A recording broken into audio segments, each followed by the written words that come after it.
pelajari, yang pertama itu adalah mengidentifikasi teks eksposisi, kedua menyimpulkan isi teks eksposisi, ketiga menelaah struktur dan kebahasaan teks eksposisi, dan yang terakhir menyajikan teks eksposisi. Yang pertama, mengidentifikasi teks eksposisi. Hal yang kita bahas ada pengertiannya, ada ciri-cirinya, dan ada unsurnya. Yang pertama, pengertian dari teks eksposisi. Teks eksposisi adalah teks yang menjelaskan sesuatu permasalahan berdasarkan pendapat dari penulis. Nah, pendapat itu akan diterima oleh orang lain atau tidak, itu sangat bergantung pada kuat tidaknya dan logis tidaknya argumen yang diberikan oleh si penulis. Kemudian ciri-cirinya, pertama bersifat objektif. Nah, objektif maksudnya adalah tidak ada unsur emosional dan subjektif di dalam isi tulisan si penulis. Kemudian tidak bermaksud memengaruhi pembaca, juga bersifat informatif.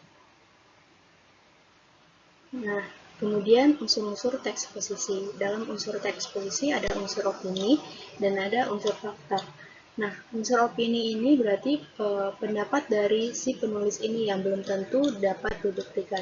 Nah, maka dari itu dalam teks eksposisi ada bersifat fakta. Nah, fakta ini berfungsi untuk mendukung pendapat si penulisnya. Fakta yaitu sesuatu yang benar-benar ada dan dapat dibuktikan. Lanjut ke jenis-jenis teks eksposisi berdasarkan pola pengembangannya. Ada eksposisi umum khusus, eksposisi khusus umum, eksposisi perbandingan, eksposisi pertentangan, dan eksposisi ilustrasi. Nah, eksposisi umum ke khusus. Sebelumnya kita ketahui dulu apa itu umum ke khusus. Nah, umum itu maksudnya adalah gagasan umum atau ide pokok. Sedangkan khusus itu artinya gagasan atau kalimat penjelas atau kalimat yang mendukung dari ide pokok tersebut.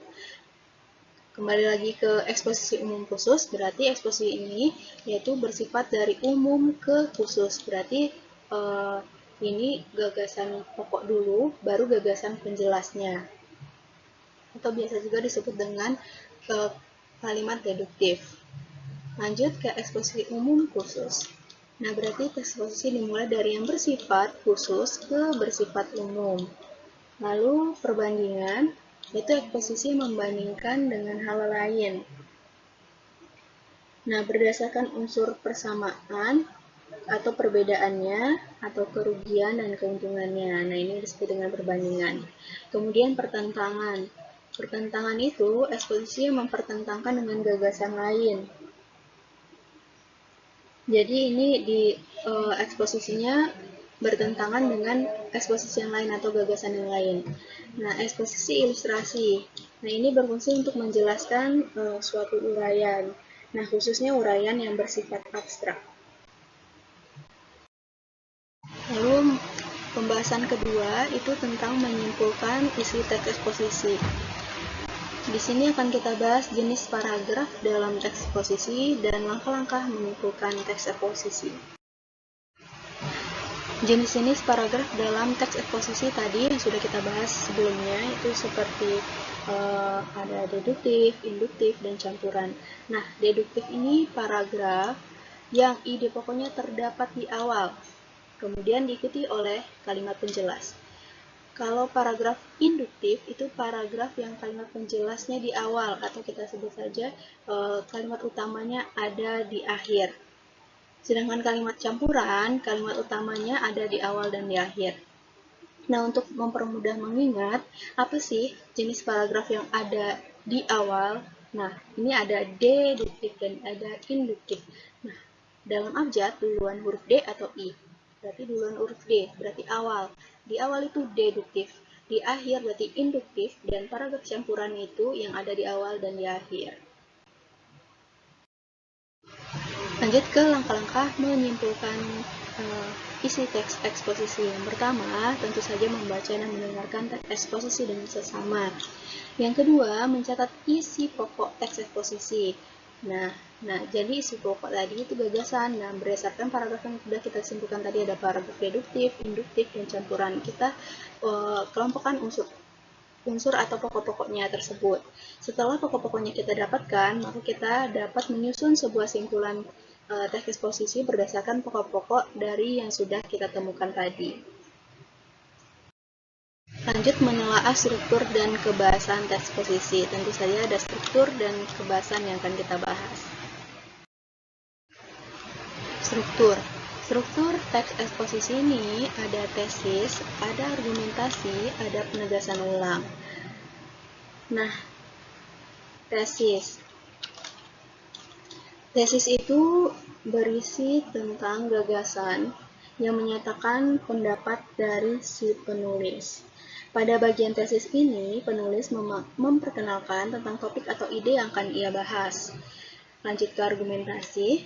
Argumentasi itu berisi tentang pendapat atau argumen pendukung penulis dari pernyataan awalnya tadi. Jadi dia di sini berisi pendapat-pendapat dari si penulis yang mendukung dari pendapat awalnya atau dari tesisnya.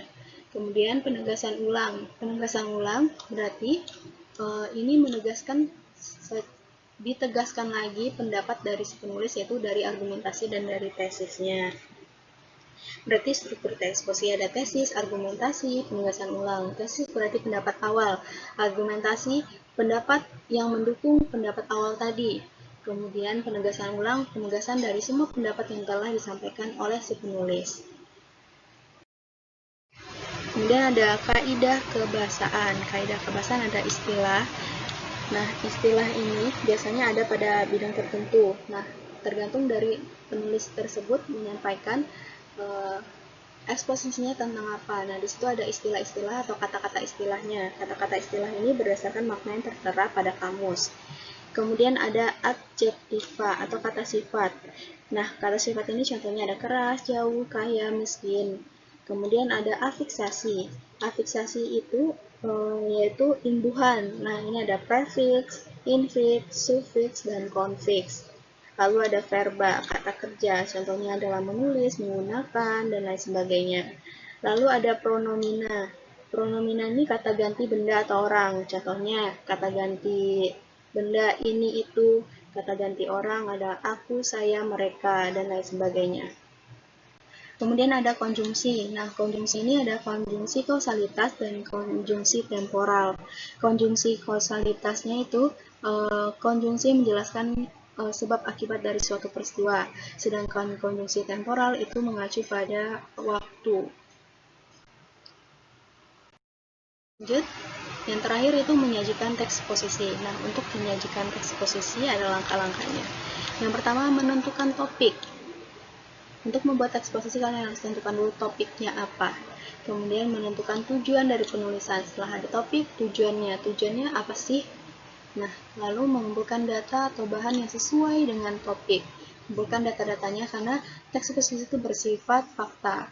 Jadi kumpulkan data yang mendukung dari pendapat-pendapat dalam teks eksposisi.